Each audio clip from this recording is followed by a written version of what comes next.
ఎవరు నాగపురి గ్రామ రైతు గురించి ఎవరు ఇంతవరకు కూడా ఏ ప్రజాప్రతినిధి కానీ అధికారులు కానీ పట్టించుకోకపోతే మా ఊరికి తాగడానికి నీళ్ళు లేకవు. ఈ నాగపురి చెరువు నిండితేనే జయచపురం, జయ్యాల, కొన్నే, నక్కలగూడెం ఈ గ్రామ రైతులు కూడా బావులలో నీళ్ళు ఉంటాయి. కాబట్టి మేము పట్టించుకొని రాజు, గీరా, చంద్రయ్య అని ముగ్గురం కలిసి ఒక 30,000 రూపాయలు తీసుకొచ్చి బయట అప్పు తెచ్చి ఈ పైపులు వేసి ఇట్లా చెప్పించడం జరిగింది.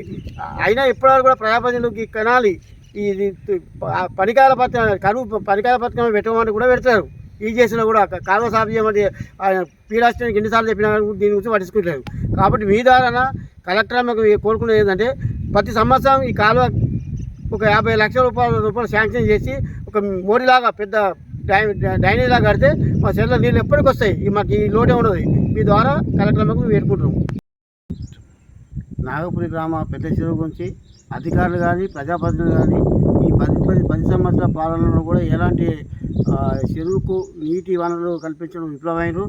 మాకు తలసిపోయిన రిజర్వాయర్ డ్యామ్ నుంచి రైట్ కెనాల్ వస్తుంది కాబట్టి ఆ రైట్ కెనాల్ కట్ట దిగి మాకు ఎక్కడైతే గూడెం నుంచి నీటి వరద వస్తుందో వర్షాధార వర్షం వస్తుంది కాబట్టి ఆ వర్షం నీళ్ళు మొత్తం ఈ కాలువలో పడి బయటికి వెళ్ళిపోతుంది. కాబట్టి ఇప్పటికైనా ప్రజాప్రతినిధులు కానీ అధికారులు కానీ ఎన్నిసార్లు మేము ఈ దృష్టి తీసుకపోయినా పట్టించుకోలేదు. ఇప్పటికీ మాకు దృష్టి అంటే కలెక్టర్ అమ్మ కొత్తగా వచ్చింది కాబట్టి ఆ మేడం మాకు కనీసం నాగపురి కోసం సందర్శించి ఈ చెరువు కట్టని ఈ పరిసర ప్రాంతం సందర్శించి కెనాల్ కాలువ నుంచి కెనాల్ ద్వారా కానీ ఈ వర్షం నీటి దాన్ని మా చెర్లకు వస్తాడు ఏర్పాటు చేస్తే ఆమెకు మీ కలెక్టర్ అమ్మకు పదే దండాలు పెడతాం. ఇప్పుడు ప్రతాప్ రెడ్డి దృష్టి తీసుకుపోయినా కానీ ఆయన పట్టించుకోవడం లేదు. కూడా కాంగ్రెస్ లీడర్ చెప్పినా పట్టించుకుంటారు, టీఆర్ఎస్ లీడర్ ఎవరు పట్టించుకుంటారు. కాబట్టి మీ ద్వారా మీ ఛానల్ ద్వారా ఈ వార్త మీడియా ద్వారా అధికారులకు దృష్టి తీసుకుపోయి మా పరిష్కారం చేయాలని, లేకపోతే సోమవారం నాడు గ్రీవెన్స్ సెల్కు మేము ఒక 20-30 మంది మీ దీన్ని పరిష్కరించకపోతే వస్తామని మీ ద్వారా విజ్ఞప్తి చేస్తున్నాం. ఇంకోటి ఏంటంటే కొండపోచమ్మ చెరువు మత్తడి వస్తే ఆ మత్తడి పోయేందుకు చిన్నగా కట్టారు కాబట్టి పక్కలకు తెగి ఇదే కాలంలో పడి వెళ్ళిపోతున్నాయి. అదే నీటి వనరు పెద్దది, ఇది రెండే ఆధారం మాకు చెరువు నిండడానికి. ఈ 5-6 ఏళ్ళ నుంచి చెరువు నిండడం లేదు. మాకు బయట వాళ్ళు బతుకుతున్నారు, మా నీళ్ళు బయట వాళ్ళ చెరువు నిండిపోతున్నాయి. కాబట్టి మాకు గ్రౌండ్ వాటర్కు చాలా ఇబ్బంది ఉంది. ఇది పెద్ద చెరువుకు పెద్ద నీటి వనరు. ఇది వర్షం పడ్డప్పుడు ఇదే దీనికి పెద్ద ఆధారం చెరువుకు. ఇటు నీరు రాకుండా ఈ దేవాదుల కట్ట ఈ కల్వర్ట్ కట్టేటప్పుడు ఈ పక్కకున్న ఈ మట్టిని తీసి ముందు పోసారక నీళ్లు రాకుండా అటు పోయి పక్కకు తెగిపోయి మొత్తం నీళ్లు పెద్ద కళ్ళ పడి వెళ్ళిపోతున్నాయి. మా చెరువు నిండకుండా అవుతుంది. మాకు ఇదే ఆధారం చెరువు నిండడానికి. కాబట్టి ఇది వెంటనే ప్రభుత్వం వారు ఆలోచించి ఈ మట్టిని తీసి ఆ గండి పూడ్చి నీళ్లు మా చెరువులకు వచ్చేటట్టు చేయాలి.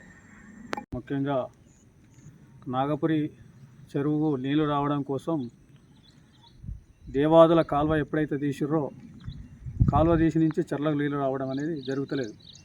ఎందుకంటే ఎక్కడి నుంచి వచ్చే ఫ్లో నీళ్ళు కూడా ఒక్కొక్క సుక్క కూడా చెర్ల పడకుండా మొత్తం కాలువలో పడి దేవాదుల కాలువ పడి వెళ్ళిపోతూ ఉన్నాయి. మా నీళ్ళన్నీ వెళ్ళిపోయి కొన్నే పోసనపేట దాకా వెళ్ళిపోతూ ఉన్నాయి. మొన్నటి వర్షానికే మా చెరువు నిండు. కాబట్టి ఏంటంటే ఇప్పుడు బొందబాయి దగ్గర నుంచి వచ్చే నీళ్ళు కాలువలనే పడుతున్నాయి, సింతబాయి నుంచి వచ్చే నీళ్ళు కాలువలనే పడుతున్నాయి, శబాజిగూడెం నీళ్ళు ఒక్క బొట్టు కూడా రాకుండా కూడా కాలువలనే పడుతున్నాయి. ఇవన్నీ అప్పుడు ఇరిగేషన్ వాళ్ళు కావచ్చు, నీటిపారుదల శాఖ వాళ్ళు, ఈ దేవాదాయ వాళ్ళు చేసినటువంటి పొరపాటు వల్ల మా చెర్లకు నీళ్ళు రాకుండా జరుగుతూ ఉంది. రైతులు కూడా ఎందుకంటే ఆశ దాల్చుకున్నారు. ఈ చెరువు నిండితేనే కనీసం 10 గ్రామాలకు ఆధారం ఉంటుంది. 10 గ్రామాలు చుట్టుముట్టు గ్రామాలన్నీ నీటి వనరులు పెరిగి పంటలు పండుతాయి. కాబట్టి దీన్ని ఈ ఇరిగేషన్ వాళ్ళు నీటిపారుదల శాఖ వాళ్ళు పట్టించుకోలేదు.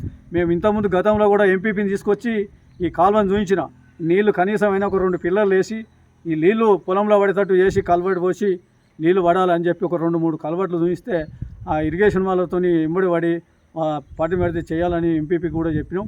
అందరికీ చెప్పినాం, ఎవరు చెప్పినా దాన్ని పట్టించుకోవడం లేదు.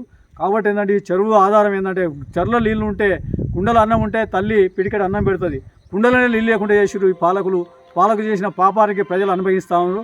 దీన్ని దృష్టిలో పెట్టుకొని ఏ అధికార పార్టీ కావచ్చు, ఇవాళ ఏ అధికార కాంగ్రెస్ ఉండొచ్చు, రేపు టీఆర్ఎస్ ఇంకో ఏ పార్టీ అయినా కావచ్చు, అధికారులు ప్రజలను దృష్టి పెట్టుకొని పనిచేయాలి తప్ప రాజకీయ కక్షలతోటి దీన్ని నిర్వీర్యం చేయడం కరెక్ట్ కాదనేది చెప్తా ఉన్నాం. ఇలా కాంగ్రెస్ కావచ్చు, ప్రతాప్ రెడ్డి కావచ్చు, పల్లా రాజేశ్వర రెడ్డి కావచ్చు, ఎవరైనా కావచ్చు, సమైక్యతోటి నీరు వచ్చేందుకు నాగపురి గ్రామానికి సహకరించి అని కోరుతా ఉన్నాం. రైతులందరం ఈ యొక్క ప్రజల విజ్ఞప్తి మన్నించి ఈ తొందరగా శాంక్షన్ చేసి పని చేయాలని, నీళ్ళు వచ్చి చేయాలని కోరుతా ఉన్నాం.